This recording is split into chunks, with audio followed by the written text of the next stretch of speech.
Hello friend, myself is Rajiv Chaudhary and I would like to explain some words related to rain. Here the question arises, what is happening? The answer is it is raining. अब आप देख सकते हैं कि जब बारिश धीमी हो रही हो तो उसको हम कह सकते हैं इट इज़ रैनिंग स्लोली।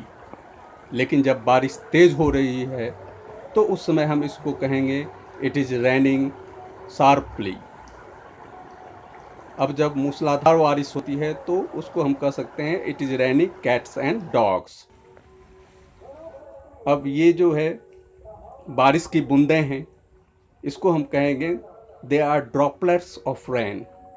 अब जब ओस की बूंदें होती हैं तो उनको कहा जाता है दे आर ड्यू ड्रॉप्स, यानी ये ओस की बूंदें हैं।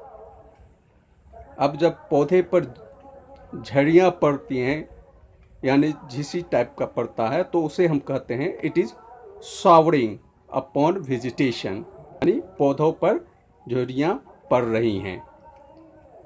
अब जब पत्तों पर पानी लुढ़कता है तो उसको हम कहते हैं rain drop are rolling on leaves, ये कहते हैं ट्रेकल एज द ड्यू। अब जब बूंदाबांदी जब होती रहती है तो उस केस में हम उसको कह सकते हैं इट इज ड्रिजलिंग।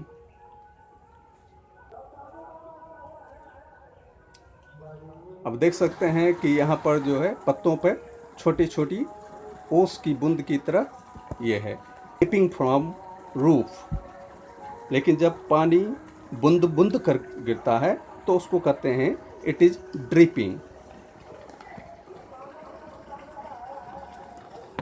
आप देख रहे हैं कि यहाँ छत से पानी टपक रहा है तो इसको हम कहेंगे water is dripping from roof. लेकिन जब पानी जो है वह पत्तों से गिरता रहता है तो उसको कहते हैं water is falling from leaf. अब जब पानी की बौछार होती रहती है तो उसको हम कहते हैं इट इज गशिंग, यानी जहाँ पर पानी की बौछार होती है उसको हम कहते हैं इट इज गशिंग।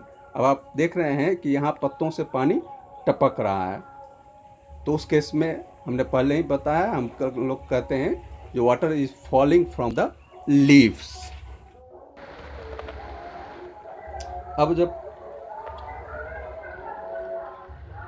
पानी की बौछार को हम दूसरे ढंग से भी कहते हैं, इसको कहते हैं हम डाउनपॉर, यानी पानी की बौछार हो रही है यानी इट इज बीइंग डाउनपॉर। अब जब गरज करता है, लेकिन जब काफ़ी मूसलाधार बारिश हो रही होती है तो उस केस में हम लोग कहते हैं इट इज टोरेंटियल रेनिंग। लेकिन जब लगातार बारिश होती रहती है तो उस केस में हम लोग कहते हैं गेटिंग रेन्ड ऑन। और जब हल्का हल्का झीसी पड़ रहा हो तो उस केस में हम लोग कह सकते हैं इट इज जेंटल रेलिंग, यानी एकदम धीमे धीमे जब बारिश होती है तो उसको कहा जाता है इट इज जेंटल रेनिंग। लेकिन जब काफ़ी ओलावृष्टि होती है तो उस केस में हम लोग उसको हेल स्टॉर्म कहते हैं। कभी कभी होता है जो काफ़ी ज़्यादा मात्रा में बादल से पानी एक बैग नीचे आता है तो उसे कहते हैं क्लाउड बर्स्ट।